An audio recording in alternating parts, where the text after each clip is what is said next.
안녕하세요. 국나침반입니다. 오늘은 두 가지의 예를 들면서 제가 오늘 내용에 대해 설명을 한번 드려볼게요. 자, 현재 코스피 상장업체에서 근무 중이신 분이 있어요. 연봉이 약 6천만 원 정도 되시는 분이라고 제가 가정을 한번 해볼게요. 자, 이분의 현재 신용 점수는 나이스 850점, 그리고 올 크레딧 KCB가 800점이라고 가정을 하고, 기대출은 없습니다. 기대출은 전혀 없어요. 지금까지 대출을 한 번도 이용한 적이 없는 분이라고 가정을 할게요. 자, 다른 한 분 똑같아요. 코스피 상장업체 연봉 6천만 원. 자, 이분의 대출 내역은 현재 은행에가 이렇게 하자.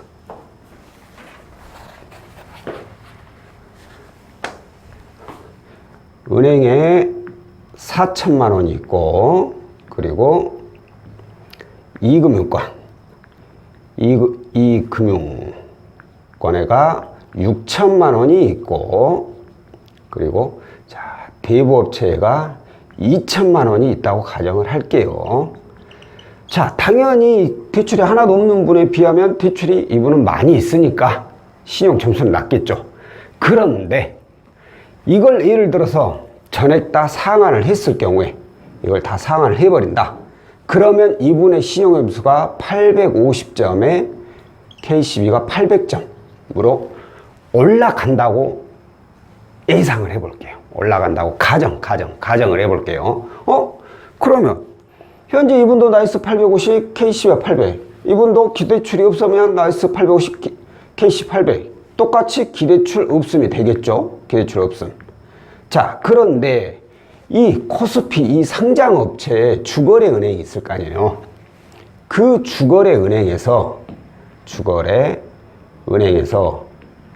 임직원, 이 회사의 임직원에 한해서 우리가 연봉의 180%까지 대출을 해드릴게요. 임직원에 한해서 이렇게 적으면 또 오해서 하니까 최대 임직원에 한해서 최대 연봉의 180%까지 연봉의 180%까지 해드릴게요 하고 주거래은행에서 이런 그 광고를 하죠. 그런 경우 많이 봤죠. 어디 회사 주거래는 150%, 어디는 200% 이런 식으로 해줘. 그래, 여기서도 이 상장업체의 이 회사의 주거래은행에서 임직원한테 180%까지 해주겠다. 그래서 이분도 이걸 다 상환을 한 거예요. 자, 180%면 얼마예요? 180%면 연봉 6천이니까 6천에 68에 48 1억 800만 원. 800만 원이 되겠죠. 자, 이분이야 기대총에서. 자, 이분의 경우를 볼까요? 이분이 얼마예요? 총에서 1억 2천만 원이라는 대출이 있어요.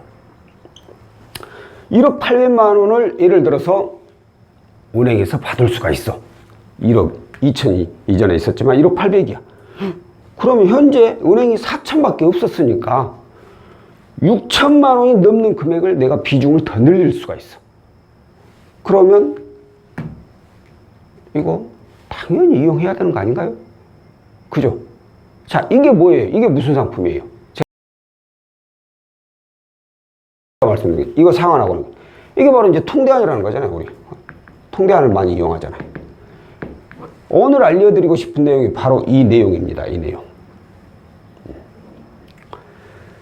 통대안에 대해서 문의를 주시면서 오늘도 그렇고 거의 매일 이렇게 문의를 주시는 분들 중에 한해서, 주신 분들 중에서 간혹 가다가 우리 회사 주거래은행에서 우리 임직원을 위해서는 연봉이 몇 프로까지 해준다는데 가능하겠느냐 그래요. 예를 들어서 이게 없었다고 가정을 할게요. 이게 없이 통대안에 대해서 문의를 주셨어. 가지고 있는 대출이 1억 2천이야. 연봉이 6천만 원. 코스피 상장업체. 그럼 이분은 통대안을 해야 될까요? 말아야 될까요? 저는 무조건 안 됩니다 라고 얘기를 합니다. 왜? 아무리 코스피 상장업체라도 요즘 연봉의 100% 이상을 장담할 수가 없어요. 그러면 은행에 현재 4천 있는데 이거 다 상환해봤자 고작 받을 수 있는 게 6천인데 꼴랑 2천만 원 더 은행 비중을 더 늘리기 위해서 1억 2천을 상환한다? 여기 뭐가 있어요? 플러스 수수료라는 게 또 있잖아요. 수수료까지 줘가면서. 이건 잘못된 거죠. 꼴랑 2천만 원 더 1금융권으로 늘리려고 이걸 다 상환하고 그러면 나머지 6천에서 여기 나머지 또 6천만 원 거기다 수수료 다시 2금융권에서 받아야 돼. 현재 2금융권이 안 그래도 6천만 원이 뭐 대부 2천 있다고 하지만 지금하고 후가 뭐가 차이가 있냐 이거예요. 개인이 이것 때문에 원금만 더 많이 늘어나게 되죠. 그래서 안 된다고 합니다 무조건. 그런데 채무자가 걱정하지 마세요. 우리 회사 주거래은행에서 임직원 최대 연봉을 180%까지 해줘요. 그러면 은행이 1금융권 1억 800 나오잖아요. 나머지만 2금융권 받으면 되니까 이것 좀 해주세요 라고 이제 얘기를 합니다. 그런데 저는 안 합니다. 안 됩니다 라고 얘기를 해요. 자, 그 이유가 뭐냐? 제가 왜 이분하고 A씨를 두 개를 들었냐? 자, 이분은 기대출이 없다고 했어요. 대출이 없다고 했어. 그러면 이분은 신용이 어땠을까요? 신용이 이렇게 올라가고 있을 거예요. 이렇게. 꾸준히 계속 이렇게 올라가고 있어요. 신용이 꾸준히. 자, 이분의 신용은 어떨까요? 이분의 신용은 어떻게 돼요? 긴셨다. 이렇게 가다가 푹 이렇게 되겠죠. 신용이 푹 올라가죠. 이거 다 상환해버렸으니까 갑자기 신용이 확 올라가죠.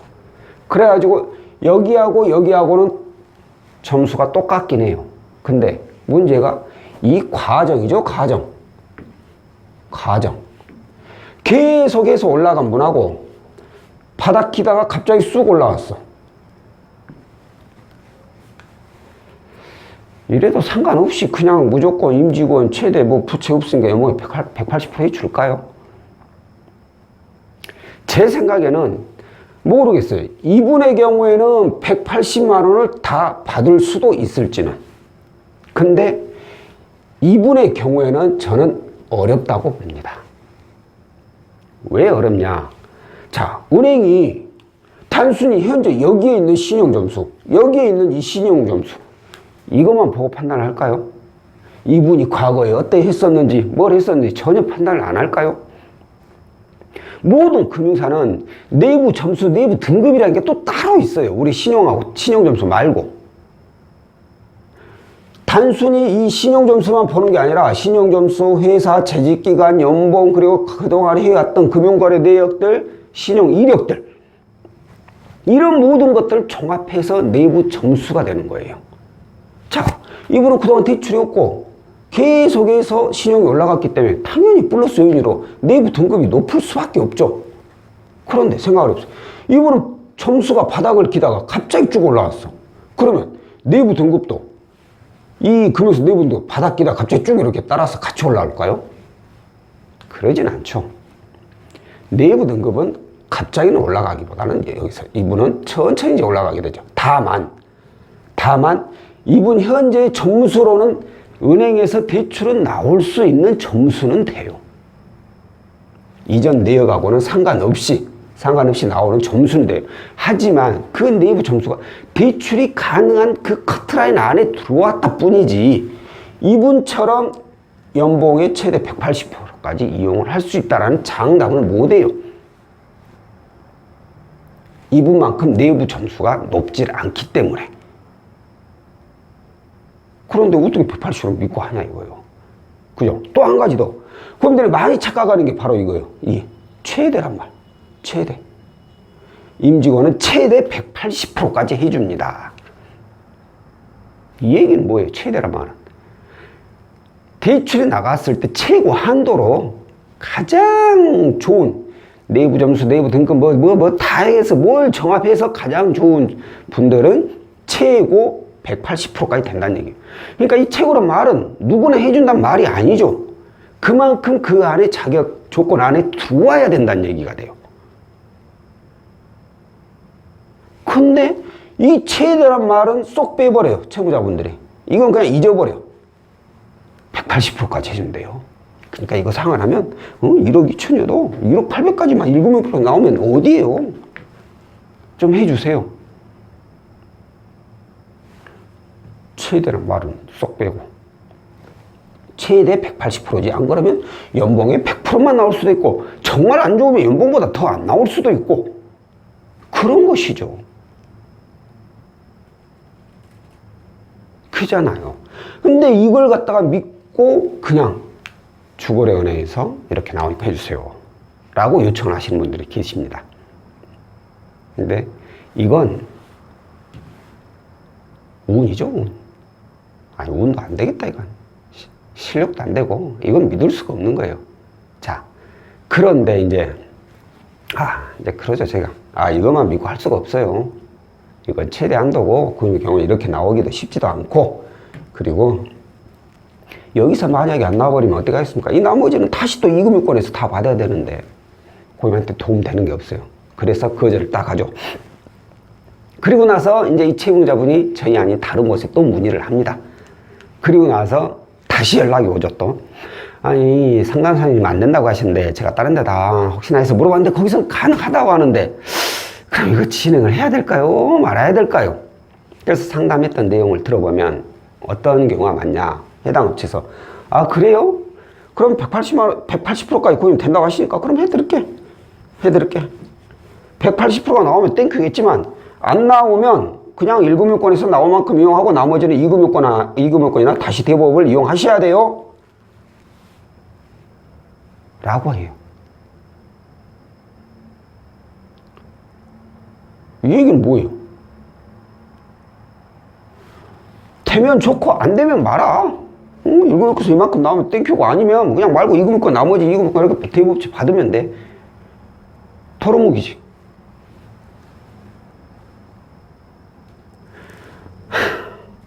이걸 믿고 진행을 한다는 거예요. 이런 말 세상 누가 못해? 이렇게 하려면 누가 또 이거 통장을 누가 못하고? 누구나 다 하지?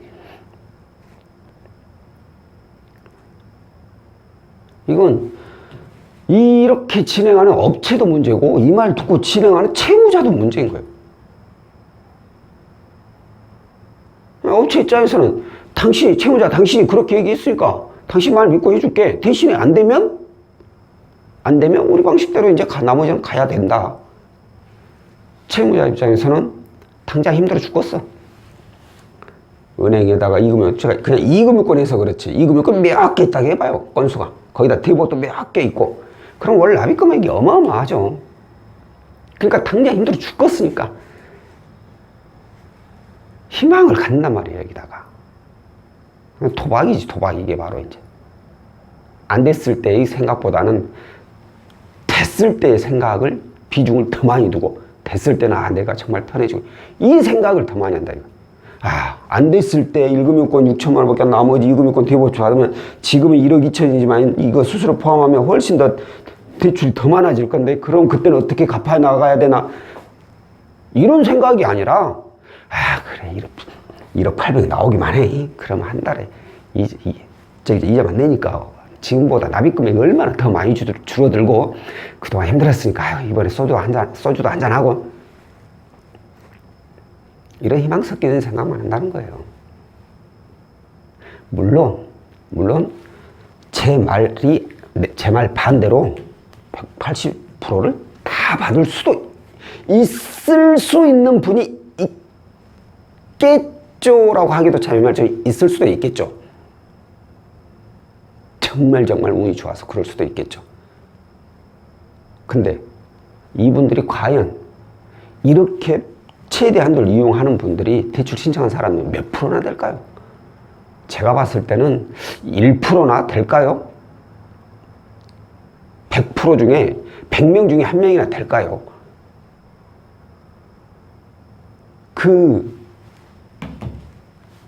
도박을 믿고 한다는 거예요. 문제 있는 거지, 이거. 자, 통대안은 내가 다른 것도 아니고 수술을 하는 것까지 줘가면서 하는 거예요. 이 비싼 수술까지. 그래가지고 어떤 결론을 내는 거냐. 현재 납입하고 있는 이 대출들 이자보다 이자를 이 수수료보다 훨씬 더 많이 줄이는 거. 그래서 화살표 위로 가면 이상한가? 밑으로 가야 되나? 이자가 이 수수료보다 훨씬 더 많이 줄이기 위해서. 그러면서 1금융권 비중을 지금보다 훨씬 더 많이 두기 위해서. 내 신용을 훨씬 더 올리기 위해서. 가장 궁극적인 목적은 바로 이자 지출이죠. 이자 지출을 훨씬 더 많이 줄이기 위해서 하는 거죠. 이런 확신이 있어야 하는 거예요. 확신이. 왜? 이게 들어가니까 이런 확신 없으면 안 해야 된다고. 그런데 그냥 당장 힘들고 이 업체들의 이 말꼬임에 넘어가서 했다가 더 힘든 상황이 벌어져서 인터넷 뒤져보면 통대하는 새끼들은 사기꾼이고 개놈 새끼들이고 나쁜 놈 새끼고 옹만 드러난다. 이런 말이 나오는 거죠. 그러니까 오늘 할 얘기는 뭐 이 얘기는 아니고 단지 이 얘기인데 또 말이 또 이상하게 넘어갔는데, 자, 다시 한번 정리를 해볼게요. 본인 회사 주거래 은행에서 임직원을 위한 최대 연봉의 몇 프로까지 대출해 준다. 이건 이 말 그대로 100% 믿으면 안 된다라는 거예요. 그건 정말 잘 나왔을 때 그때 여기까지 해주는 거고, 그렇지 않으면 내부 그 해당 은행의 내부 등급이나 내부 점수에 의해서 이보다 금액이 더 줄어든다는 겁니다. 대부분은 줄어들고 이보다 더 적은 금액을 이용한다는 거고, 그렇기 때문에 무턱대고 이 최대 한도만 믿고 그냥 요청을 해서는 나중에 더 많은 빚을 안게 될 수 있다라는 겁니다. 자, 그러니 이 최대 한도라는 말에 넘어가지 말고, 또 아까 말씀드린 대로 통대한 업체 이 말꼬임에 넘어가지 마시고, 여기저기 몇 번이나 제가 항상 얘기하지만 비교를 해보고 어디에서 하는 말이 가장 현실적인지, 꿈과 희망이 아니라 가장 현실적으로 얘기를 해주는 것인지, 해주는 것인지, 그걸 잘 판단해서 결정을 하시라는 겁니다. 자, 오늘 영상은 여기까지고요. 다음번에 또 다른 내용으로 찾아뵙도록 하겠습니다. 고맙습니다.